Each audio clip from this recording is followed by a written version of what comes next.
Digital হামলার টার্গেটে নারীরা, রাজনৈতিক অঙ্গনে সহিংসতা থামছে না কেন?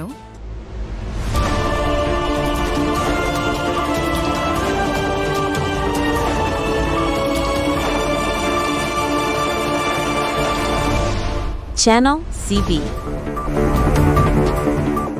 আগামী নির্বাচনকে সামনে রেখে বাংলাদেশের রাজনীতিতে নারীদের অংশগ্রহণ এবং তাদের নিরাপত্তা নিয়ে এক গভীর উদ্বেগের সৃষ্টি হয়েছে।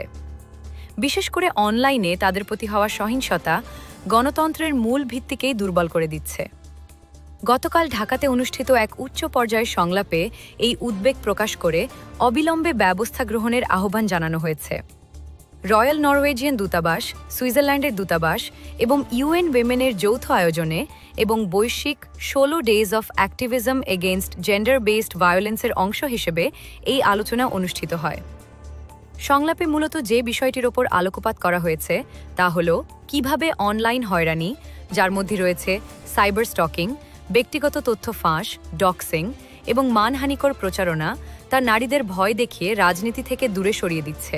বক্তারা মনে করছেন নিরাপদ ডিজিটাল পরিসর গণতন্ত্র ও লিঙ্গ সমতার জন্য অপরিহার্য। নরওয়ের রাষ্ট্রদূত হোকন আরল্ড গুলব্র্যান্সেন এবং সুইজারল্যান্ডের রাষ্ট্রদূত রেতো রেংলি উভয়ই জোর দিয়েছেন যে একটি সুস্থ গণতন্ত্রের জন্য ডিজিটাল স্পেস অবশ্যই নারীদের জন্য নিরাপদ করতে হবে।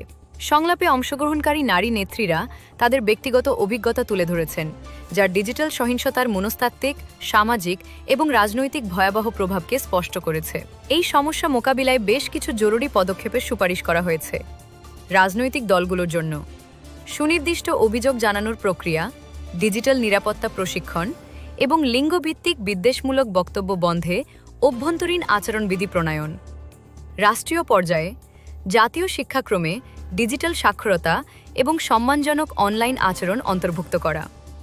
সর্বোপরি জবাবদিহিতা নিশ্চিতকরণ, ভুক্তভোগীদের সুরক্ষা এবং সমাজে নারী বিদ্বেষ মোকাবিলায় গণসচেতনতামূলক প্রচার চালানো। ইউএন উইমেনের প্রতিনিধি গীতাঞ্জলি সিং রাজনৈতিক প্রতিনিধিত্বে সমতার ওপর গুরুত্ব আরোপ করেন এবং দলগুলোর প্রতি সহিংসতা বন্ধে জিরো টলারেন্স নীতি গ্রহণ এবং দলমত নির্বিশেষে নারীদের মধ্যে সংহতি গড়ে তোলার আহ্বান জানান। আলোচনার শেষে সতর্ক করা হয় যে নারীদের নীরব করে দেওয়া হলে তা বৃহত্তর গণতান্ত্রিক ক্ষয়ক্ষতির কারণ হতে পারে। উল্লেখ্য, নরওয়ে ও সুইজারল্যান্ডের অর্থায়নে বাংলাদেশে 2026 সালের নির্বাচনকে কেন্দ্র করে জাতিসংঘের একটি সহায়ক উদ্যোগ চলছে, যার লক্ষ্য অনলাইন ও অফলাইনে নারীদের নির্ভয়ে অংশগ্রহণ নিশ্চিত করা।